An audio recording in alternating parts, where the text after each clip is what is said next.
There are painful truths about life that most people would rather avoid. Truths that, once you see them, will burn away the illusions you've built around yourself. How many times have you convinced yourself that hard work always pays off, that people are fundamentally good, or that life is just a matter of luck? What if I told you those beliefs are exactly what keep you stuck in a cycle of disappointment and self-deception?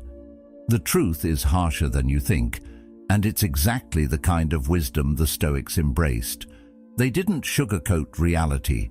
They saw through the games people play, the lies we tell ourselves, and the way we let our emotions and desires control us.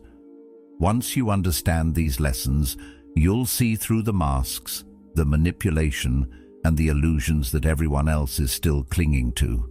Are you ready to wake up and finally face reality, no matter how uncomfortable it is? If you're ready to challenge yourself, to stop hiding behind comforting lies and embrace the truth that leads to true freedom, then consider subscribing. It's a commitment to your own growth, to seeking wisdom, and to discovering the strength to face the world as it really is. Lesson 1. People are driven by emotions, not logic. We like to think of ourselves as rational beings, making decisions based on careful thought and logical reasoning. But let's face it, how often do we actually make decisions like that? The truth is, most of the time our emotions drive us more than we realize. Emotions are powerful, sometimes overwhelming forces that influence what we do and how we see the world. They shape our actions, often before our rational minds even have a chance to step in. How many times have you made a purchase you didn't need or agreed to something you didn't want, simply because it felt right in the moment? That's emotion, not logic. Emotions aren't inherently bad, though. In fact, they provide valuable insight into what matters to us. It's how we respond to those emotions that makes all the difference. The Stoics, like Marcus Aurelius, understood this deeply. He reminded us, you have power over your mind, not outside events. What Marcus means is that while we can't control the emotions we feel, we can control how we respond to them. Emotions can be powerful guides if we learn to observe them without letting them control us. Instead of reacting impulsively, the Stoic practice is to pause, reflect, and then act. This doesn't mean suppressing emotions. It's about recognizing them, understanding where they come from, and using them as a tool, not a weapon. When you can do that, you'll find that your decisions become much clearer and less likely to be clouded by fleeting feelings. Emotions don't have to be an obstacle. They can be a source of insight and a tool for better decision-making. Understanding that most people are driven by emotions can also help you navigate social situations more effectively. In disagreements, for instance, people often aren't arguing over the facts. They're defending their pride or their ego. Once you see this pattern, you stop wasting energy trying to win the logical debate and instead focus on understanding the emotional drivers at play. The key is to develop the pause, the space between feeling and reacting. That moment gives you the opportunity to choose a response that aligns with your true values, not just a reaction to a passing emotion. It's this kind of emotional awareness that separates those who live on autopilot from those who live with intention. When you can master this, you won't just understand others more clearly, you'll understand yourself better too. Lesson 2. Everyone acts in their own self-interest. How many times have you been surprised when someone you thought was being kind or selfless turned out to have their own agenda? Maybe a friend offered you help, but later you realized they were just trying to win your favor or get something in return. It's easy to feel disappointed, thinking that people should act out of pure goodwill. But here's the truth. Everyone acts in their own self-interest, whether consciously or not. This isn't a criticism of humanity. It's just how we're wired. We all act based on what benefits us, even if that benefit isn't immediately obvious. Take a step back and think about it. Every action we take, every decision we make, is in some way motivated by our own interests, whether it's the desire for approval, personal gain, or even just peace of mind. It's not inherently wrong to act out of self-interest, but recognizing it allows you to better understand people and predict their behavior. A simple example of this is when someone offers you advice or help. On the surface, it may seem like a generous gesture, but often there's something more going on. Maybe they're hoping to gain your trust for a future favor, or they're seeking recognition for their kindness. It doesn't make them a bad person. It's just human nature. This doesn't mean you should approach life with distrust or cynicism. Far from it. It simply means you should learn to see things for what they truly are. Understanding self-interest doesn't turn you into a pessimist. It makes you a realist. You'll stop expecting people to act against their nature, and you'll start recognizing opportunities to align your interests with theirs. This makes interactions smoother and more productive, as you're no longer trying to change people, but rather learning how to work with them. Carl Jung said, "Everything that irritates us about others can lead us to an understanding of ourselves." This is a powerful idea because it reminds us that recognizing the self-interest of others can teach us about our own desires and motivations. When we accept that people act based on their interests, we gain insight into our own behaviors. We begin to see where we might be motivated by self-interest as well, and that self-awareness is the first step toward personal growth. The danger comes when we expect others to act selflessly without understanding their motivations. Once you accept that everyone is driven by their own needs and desires, you can make smarter decisions, manage expectations, and build better, more honest relationships. It's not about exploiting others for your own benefit. It's about understanding the game people are playing and finding ways to play it to your advantage while remaining true to your own values. By doing this, you become more strategic, more aware, and ultimately more in control of your life. Lesson 3. Most people can't handle the truth about themselves. Let's face it, most of us aren't great at handling the truth about ourselves. It's uncomfortable. It burns. It forces us to confront things we'd rather not see.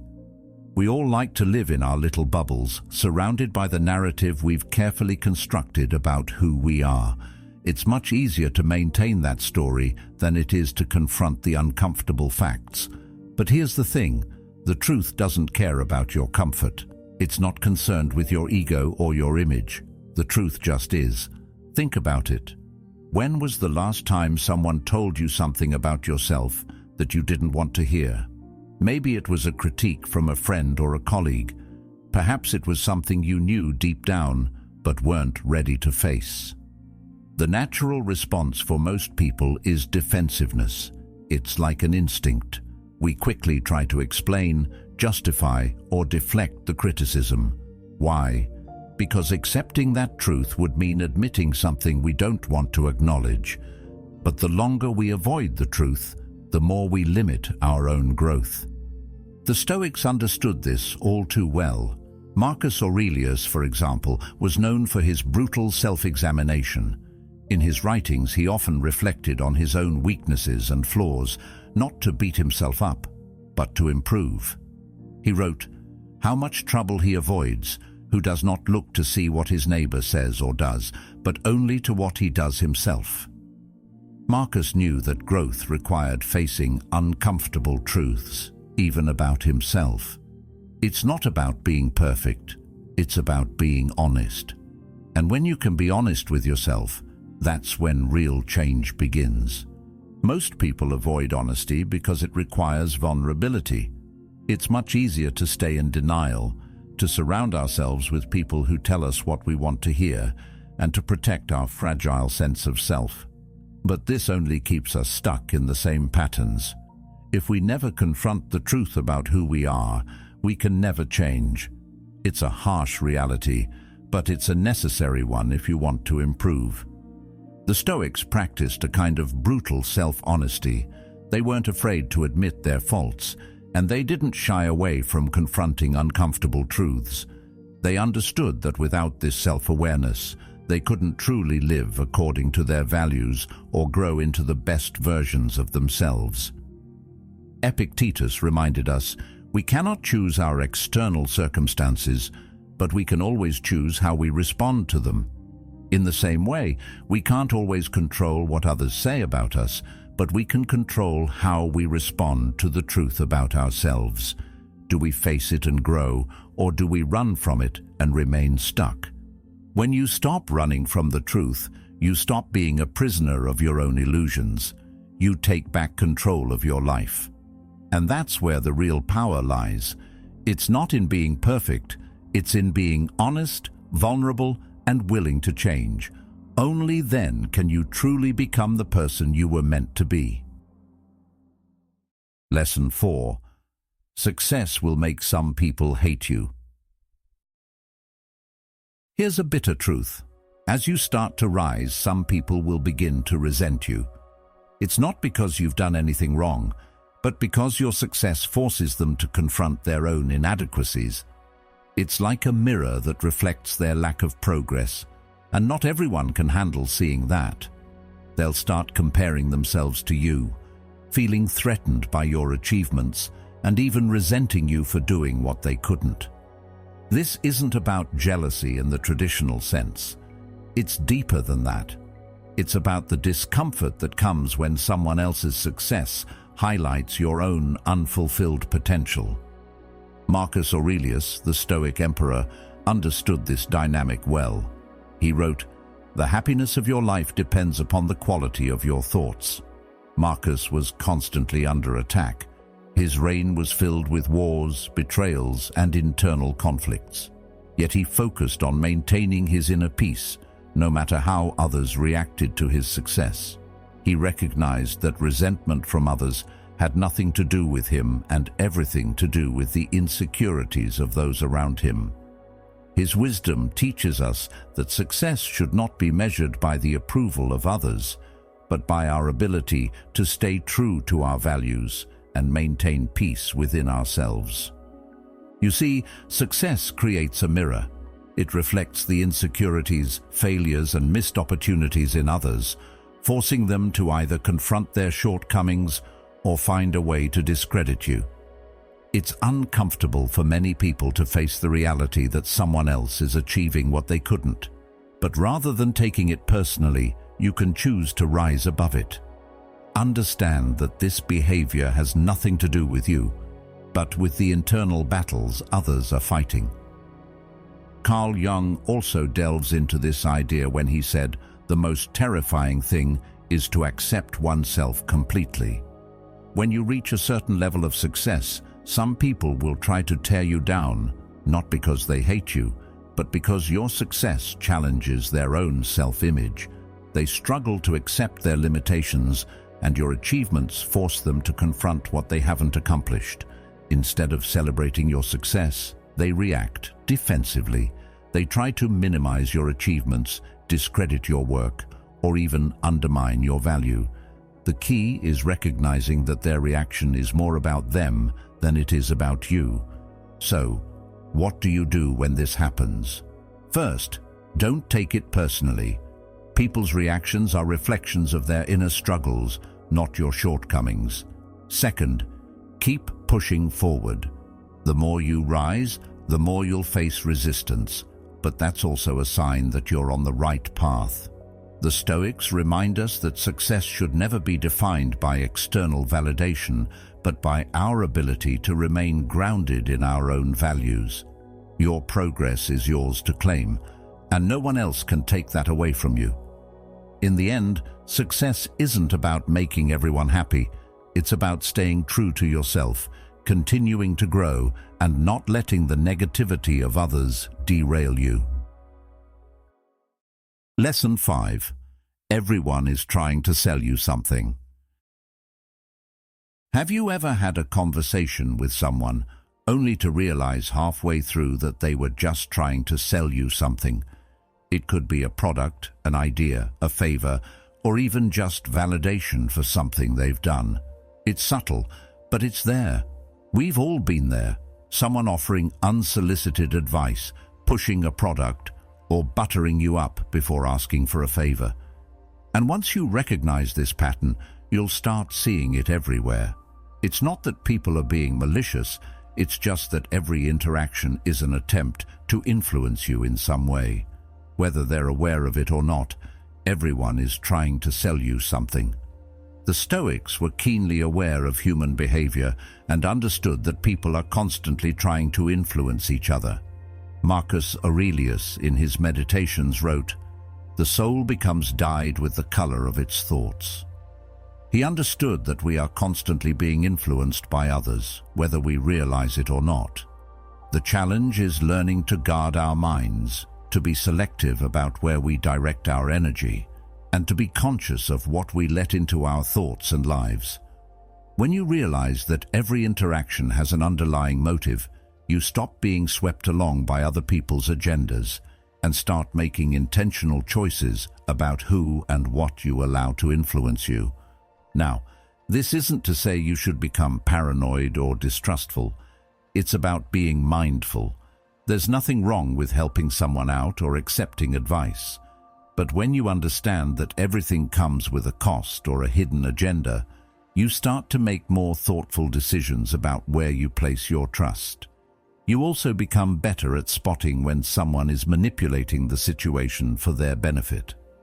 A colleague who's always offering advice but only when it benefits their position in the company, or a friend who always needs a favor but never returns the kindness, these are the people you need to be aware of.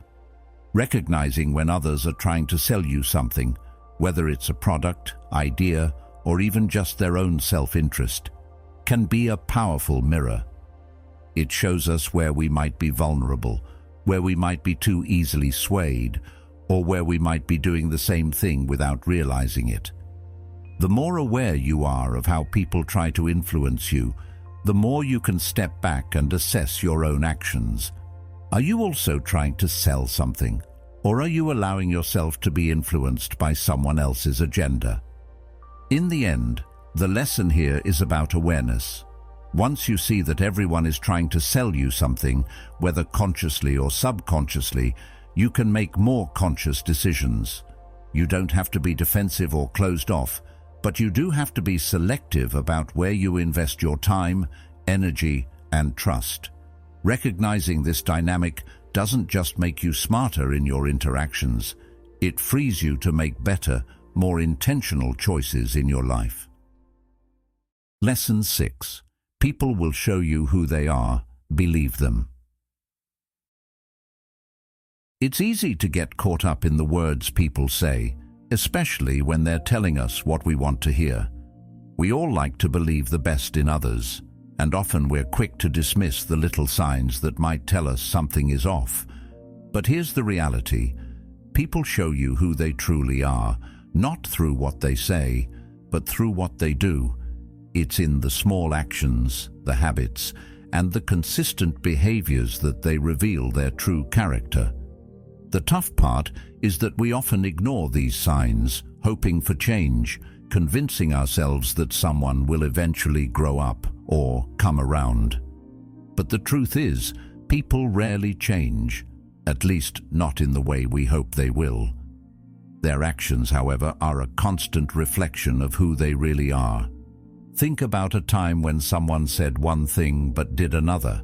Maybe a friend promised to always have your back, but then didn't show up when you really needed them. Or perhaps a colleague said they supported you but was quick to throw you under the bus when it benefited them.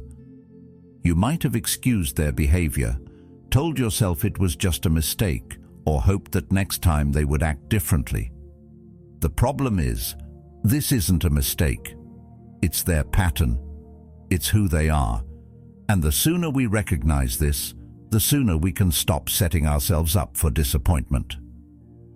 We often want to believe the best in people, But we need to take a step back and judge them by their actions, not their words. Words are easy. Actions are the true indicators of a person's character. When we accept this, we stop falling for empty promises and start paying attention to the things that truly matter: consistency, integrity, and reliability. You might be wondering, what do I do once I see these signs? The answer is simple. Trust the patterns, not the promises. If someone regularly cancels plans or consistently lets you down, that's not a one-off event. It's who they are. When someone is rude to waitstaff or behaves poorly in situations where they think they won't be judged, that's who they are too. People reveal themselves through their actions, and by paying attention to those actions, you can save yourself a lot of time and disappointment. The Stoics understood the importance of self-awareness and the need to see the world and the people in it as they truly are. They didn't waste time hoping for others to change. They focused on themselves and how they could respond. This lesson is about empowerment. It's about recognizing the truth, no matter how uncomfortable it may be, and using that truth to guide your decisions. Trusting people's actions, not their words, allows you to build stronger, more authentic relationships and frees you from the pain of false expectations. Lesson 7. Comfort is the enemy of growth. It's natural to want comfort. We all seek it, right? After a long day, the idea of relaxing on the couch, zoning out to a movie, or enjoying a warm meal sounds like the ultimate reward. But here's the hard truth. Comfort is the enemy of growth. The moment you settle into what's easy, you stop growing. You stop challenging yourself. And in that stillness, your intellect, your emotions, and even your spirit begin to stagnate. We tend to think of comfort as a safe haven, a place to rest and recharge. But in reality, it's a trap. Comfort zones, no matter how cozy, limit your potential. When was the last time you pushed yourself, really challenged your limits, not just physically, but mentally or emotionally? It's easy to coast through life, avoiding discomfort, staying within familiar boundaries. But growth only happens when you stretch beyond what's familiar, when you embrace discomfort and face challenges head-on. It's in those difficult moments, when you're uncertain or struggling, that true growth begins to unfold. Growth requires discomfort. It requires pushing through the resistance that tells you to stay put, to stay safe. And though it may feel uncomfortable at first, that's exactly where the magic happens. The Stoics knew this well. Marcus Aurelius often reflected on how one should live with purpose, even in the face of hardship. He wrote, "At dawn, when you have trouble getting out of bed, tell yourself, I have to go to work as a human being." This simple thought highlights the Stoic idea that we are meant to embrace the challenges of life, not avoid them. Even when it feels hard, even when it's tempting to stay comfortable, we must push ourselves to grow, to fulfill our purpose. For Marcus, growth wasn't just about achieving external success. It was about developing internal strength. And that strength only comes when we confront life's discomforts head-on. Think about it. Every time you step out of your comfort zone, you're building resilience, sharpening your skills, and strengthening your character. When you push through resistance, you become stronger, both mentally and emotionally. The problem comes when we settle into comfort and avoid the hard stuff. It's easy to stay in a job that doesn't challenge you, to remain in a relationship that's stagnant, or to keep taking the easy road. But doing so keeps you small. It keeps you from evolving into the person you're truly capable of becoming. Embracing discomfort doesn't mean seeking out hardship for the sake of it. It means seeking out opportunities for growth, even when they push you to your limits.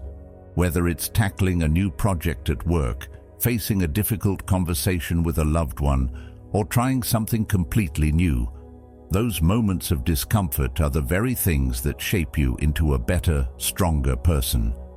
You'll look back and realize that every challenge you faced was an essential part of your growth. In the end, the greatest growth happens when you step outside of your comfort zone. That's where the true magic lies, when you're willing to embrace discomfort and face the unknown. It's tough at first, but with each step, you become more resilient, more capable, and more in tune with your own potential. So the next time you feel that urge to stay comfortable, remember, growth doesn't happen there. Lesson 8. You're going to die, and most of your worries are meaningless. Here's the truth that most people avoid. We're all going to die. It's not a pleasant thought, but it's the one thing that's guaranteed for all of us. No matter how much we plan, how successful we become, or how much we try to outrun it, death is the ultimate end. Now, I know that sounds heavy. It might even make you uncomfortable, but bear with me, because once you truly come to terms with this fact, it changes everything. It's like a veil is lifted, and you start to see life clearly. The things you once stressed about, the little dramas and annoyances, suddenly lose their weight. In the face of mortality, what really matters comes into sharp focus. Think about how much time we waste on things that ultimately don't matter. Social media arguments, work drama, petty disagreements with friends or family. All of these things take up mental and emotional space. But when you truly grasp the reality of your own mortality, it's hard to keep sweating the small stuff. You start to realize that most of the things we get upset about are fleeting and insignificant in the grand scheme of life.